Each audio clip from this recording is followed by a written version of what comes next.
ഒരു pan Indian cinema Kannappa എന്ന് പറഞ്ഞ ഒരു സിനിമയുടെ ഒരു ടീസർ, രണ്ടാമത്തെ ടീസർ ഇന്നലെ ഇറങ്ങിയായിരുന്നു. ആ ഒരു കാര്യങ്ങളൊക്കെ വെച്ച് അതിൻ്റെ കുറച്ച് കാര്യങ്ങളൊക്കെ ഒരു റിവ്യൂ എന്നിരിക്കും നോക്കാൻ വേണ്ടി പോവുകയാണ്.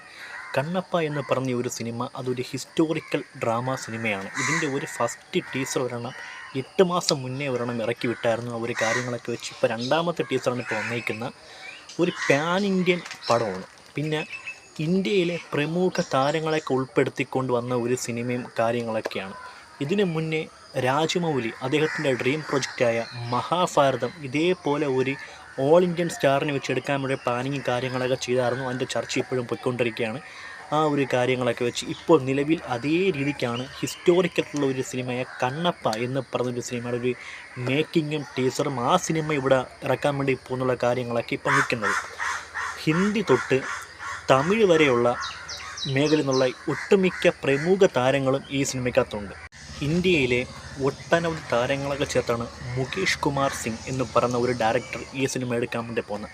വിഷ്ണു മഞ്ജുവാണ് ഇതിന് തിരക്കഥയും കാര്യങ്ങളും ഇതിൻ്റെ കഥയും കാര്യങ്ങളൊക്കെ തയ്യാറാക്കി വെച്ചിരിക്കുന്ന വിഷ്ണു മഞ്ജു തന്നെയാണ് ഇതിനകത്ത് പ്രധാനപ്പെട്ടൊരു കഥാപാത്രമായിട്ട് വരുന്നത്. അതായത് ശിവഭക്തനായ ഒരു യോദ്ധാവിൻ്റെ ഒരു കഥ. കണ്ണപ്പ എന്നാണ് ഇതിനെ ഹിസ്റ്റോറിക്കലായിട്ട് പറഞ്ഞെങ്കിലും സിനിമയിൽ കഥാപാത്രം വേറെയാണ്.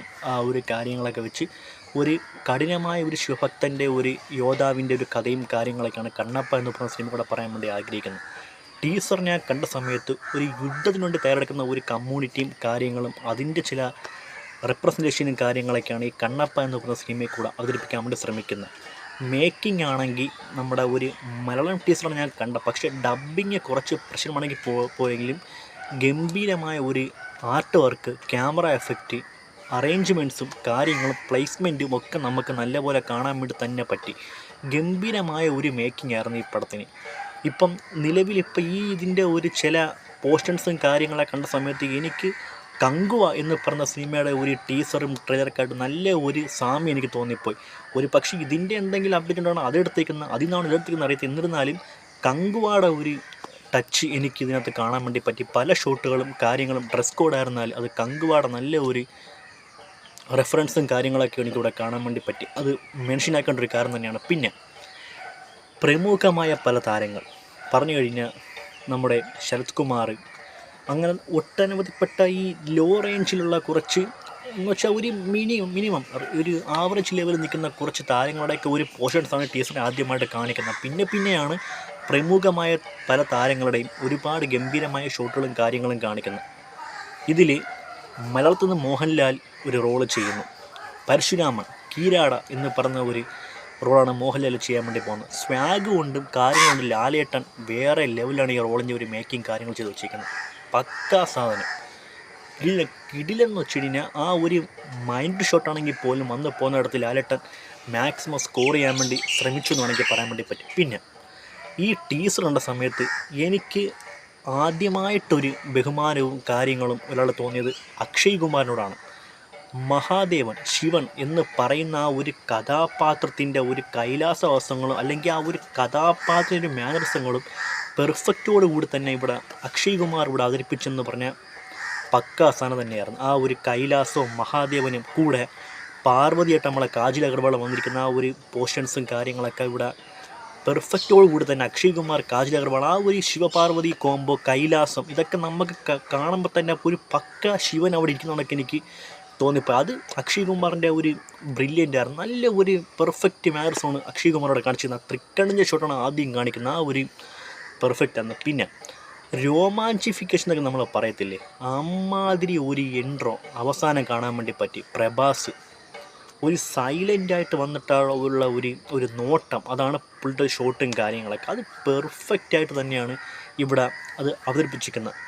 രുദ്ര എന്ന് പറഞ്ഞൊരു കഥാപാത്രം പ്രഭാസ് ഇവിടെ ചെയ്യുന്നത് അത് ശിവഭഗവാനുമായിട്ട് ബന്ധപ്പെട്ട ഒരു അവതാരങ്ങളുടെ ഒരു പിറവിയാണെന്നാണ് ഹിന്ദു ഐതിഹ്യങ്ങൾ വെച്ച് നോക്കിയപ്പോൾ എനിക്ക് അറിയാൻ വേണ്ടി സാധിച്ചത്. അത് മഹാദേവനോട്ട് കണക്ട് ചെയ്തിരിക്കുന്ന മറ്റൊരു അവതാരം, ഒരുപാട് കൈയും ഒക്കെ ഉള്ള ഒരു ദേവഗണത്തിൽപ്പെട്ട ഒരു കഥാപാത്രമാണ് രുദ്ര എന്ന് പറയുന്നത്. പക്ഷേ സ്ക്രീന് വരാൻ നേരത്തെ അത്രയ്ക്ക് വലിയ ഇന്നില്ലെങ്കിൽ പോലും ആ ഒരു യഥാർത്ഥ രുദ്ര എന്ന് പറഞ്ഞ ഒരു കഥാപാത്രത്തിൻ്റെ ചില മാനറിസങ്ങളും കാര്യങ്ങളൊക്കെ ഇവിടെ ഉൾപ്പെടുത്താൻ വേണ്ടി പറ്റും എന്നുള്ള കാര്യത്തിനാണ് പറയുന്നത്. ടീസർ പൊതുവെ ഗംഭീരമായിരുന്നു. നമുക്കൊരു ഹിസ്റ്റോറിക്കൽ വേൾഡ്, അല്ലെങ്കിൽ ആ ഒരു കണ്ണപ്പയുടെയും മഹാദേവൻ്റെയും പാർവതിയുടെയൊക്കെ ഒരു ലോകത്തേക്ക് നമ്മളെ കൂട്ടിക്കൊണ്ട് പോകുന്ന രീതിക്കുള്ള ഒരു ടീസർ തന്നെയാണ് ചെയ്ത് വെച്ചിരിക്കുന്നത്. ഇതൊക്കെ കണ്ട സമയത്താണ് കങ്കുവ എന്ന് പറഞ്ഞ സിനിമയിൽ എന്ത് ഒരു രീതിക്കാണത് ചെയ്തെന്ന് കണ്ടത്. കാരണം ഇത് നമുക്ക് ടീസർ കാണുമ്പോഴേ പ്രതീക്ഷയുണ്ട്, പക്ഷേ അത് മറ്റതിൽ ടീസർ കണ്ട് പ്രതീക്ഷ ഉണ്ടെങ്കിൽ പോലും സിനിമയിലൊന്നും ഇല്ലായിരുന്നു. പക്ഷേ ഇതങ്ങനെ ആവത്തില്ല. ടീസറിലും സിനിമയിലൊക്കെ ഒരുപാട് ചിന്തിക്കേണ്ടയും കാര്യങ്ങളൊക്കെ ഉണ്ട്. കാരണം ഇതൊരു പാൻ ഇന്ത്യൻ സിനിമയാണ്, പാൻ ഇന്ത്യൻ സ്റ്റാർ മിക്സിങ് സിനിമയാണ്. ആ ഒരു കാര്യങ്ങളൊക്കെ വെച്ച് ഒരിക്കലും മോശമായി പോകത്തില്ല എന്നുള്ള ഒരു കാര്യമാണ് ഞാനിവിടെ പറയാൻ വേണ്ടി ആഗ്രഹിക്കുന്നത്. സോ ആ ഒരു കാര്യങ്ങളൊക്കെ വെച്ച് പ്രതീക്ഷ തരുന്ന മറ്റൊരു സിനിമയുടെ ഒരു ടീസറും കൂടിയാണ് വന്നിരിക്കുന്നത്, കണ്ണപ്പ. പിന്നെ മതപരമായോ അല്ലെങ്കിൽ മറ്റു രീതിക്കോ ഈ സിനിമയിൽ നിന്ന് വിമർശിക്കാൻ വേണ്ടി പല ആൾക്കാരും വരുമായിരിക്കും. അത് വന്നു കഴിഞ്ഞാലും ഈ സിനിമയുടെ ഒരു ലെവൽ താരത്തില്ല എന്ന് മാത്രമേ പറയാൻ വേണ്ടി പറ്റൂ. അങ്ങനത്തെ ചില സംഭവവികാസങ്ങളൊക്കെ അരങ്ങേറി വരുമായിരിക്കും. അരങ്ങേറി വരാൻ നേരത്ത് ആ ഒരു സിനിമയുടെ തിരക്കഥ പെർഫെക്റ്റ് ആണോ, പറയാൻ വേണ്ടി ആഗ്രഹിക്കുന്ന കഥ കറക്റ്റ് ആണെന്നുണ്ടെങ്കിൽ ഈ സിനിമ ആർക്കും തൊടാൻ വേണ്ടി പോലും പറ്റാത്ത രീതിക്കുള്ള ഒരു രീതിക്ക് പടം മാറും എന്നുള്ള കാര്യം മാത്രമേ പറയാൻ വേണ്ടിയുള്ളൂ. മോഹൻലാൽ, പ്രഭാസ്, ശരത് കുമാർ, കാജൽ അഗർവാൾ, അക്ഷയ് കുമാർ, അങ്ങനത്തെ ഒട്ടനവധി താരങ്ങൾ, പിന്നെ സിനിമയിൽ കണ്ടു മറന്ന ചില അല്ലെങ്കിൽ കണ്ടിരുന്ന ചില പ്രമുഖ താരങ്ങളൊക്കെ ഉൾപ്പെടുത്തിക്കൊണ്ട് തയ്യാറാക്കി വെച്ചിരിക്കുന്ന ഈ ഒരു മഹാസിനിമ ഇന്ത്യക്ക് തന്നെ ഒരു അഭിമാനമായി മാറാവുന്നതിരിക്കുള്ള ഒരു പടമായി മാറട്ടെ എന്ന് മാത്രമാണ് ഞാൻ കരുതുന്നത്. ഇതൊരു ബാഹുബലി റേഞ്ചിലൊക്കെ ഒന്ന് പോയി ഒരു ടച്ച് ചെയ്ത് വരട്ടെ എന്നുള്ള കാര്യങ്ങളൊക്കെ വെച്ച്. സോ ഇതൊക്കെയാണ് എനിക്ക് കണ്ണപ്പ ടീസർ കണ്ട സമയത്ത് എനിക്ക് തോന്നിയ കാര്യങ്ങളൊക്കെ. ഓരോ ഭാഷയിൽ കാണുമ്പോഴത്തേക്ക് ഓരോ വൈബും കാര്യങ്ങളൊക്കെ ആയിരിക്കും. ആ ഒരു കാര്യങ്ങളൊക്കെ വെച്ച് ഇത്രേ പറയാൻ വേണ്ടിയുള്ളൂ. ഒരു പാൻ ഇന്ത്യൻ, ഒരു multi star pan Indian character, actor എല്ലാം കൂടെ ഉൾപ്പെടുത്തിക്കൊണ്ട് വരുന്ന ഒരു ഗംഭീര ഒരു വിഷ്വൽ ട്രീറ്റ് സിനിമയായിരിക്കും കണ്ണപ്പ. ആ ഒരു കാര്യങ്ങളൊക്കെ വെച്ച് 2025 ഒക്ടോബർ മാസം ഈ സിനിമ നമുക്ക് കാണാൻ വേണ്ടി പറ്റും എന്നാണ് എനിക്ക് തോന്നുന്നത്. അന്നായിരിക്കും ഇതിൻ്റെ റിലീസ് ഡേറ്റും കാര്യങ്ങളൊക്കെ. സോ ആ ഒരു കാര്യങ്ങളെ വെച്ച് ഇത്ര എനിക്ക് പറയാൻ വേണ്ടിയുള്ളൂ. ഗംഭീരമായ ഒരു ട്രീറ്റ് പടമായിരിക്കും കണ്ണപ്പ എന്ന് പറഞ്ഞ ഒരു സിനിമ. പ്രതീക്ഷകളേറെയാണ്. ബാഹുബലിക്ക് ശേഷം ഇത്രയും ട്രീറ്റ് ചെയ്യപ്പെടുന്ന ഒരു സിനിമ വേറെ ഉണ്ടാകത്തില്ല എന്നാണ് എൻ്റെ ഒരു വിശ്വാസവും കാര്യങ്ങളൊക്കെ. അതുകൊണ്ട് ഒരു രീതിക്കുള്ള ഒരു നെഗറ്റീവ് ക്യാമ്പയിൻ ഈ സിനിമയ്ക്കെതിരെ വന്നില്ലെങ്കിൽ ഇത് ഇന്ത്യയിൽ തന്നെ ടോപ്പ് നമ്പർ 1 സിനിമയായിട്ട് മാറി ഒരു ബ്രില്യൻറ്റ് കളക്ഷൻ റെക്കോർഡ് ഇടാൻ വേണ്ടി ഈ സിനിമയ്ക്ക് പറ്റും എന്നുള്ള കാര്യമാണ് ഞാൻ പറയുന്നത്. ഇത്ര എനിക്ക് പറയാൻ വേണ്ടിയുള്ളൂ. സോ ഇതാണ് കണ്ണപ്പ ടീസർ റിവ്യൂവും കാര്യങ്ങളൊക്കെ. ഇത്രയുള്ളൂ പറയാനുണ്ട്. അപ്പോൾ എൻ്റെ ഈ വീഡിയോ ഇഷ്ടപ്പെട്ടാൽ നിങ്ങൾ ചാനൽ സബ്സ്ക്രൈബ് ചെയ്യുക, ഈ വീഡിയോ ലൈക്ക് ചെയ്യുക, ഷെയർ ചെയ്യുക. ഓക്കെ, അപ്പോൾ മറ്റ് സിനിമകളുടെ റിവ്യൂ വിശേഷങ്ങളൊക്കെ ആയിട്ട് വന്നിട്ടുണ്ട്. Signing out. ബൈ. ഓക്കെ.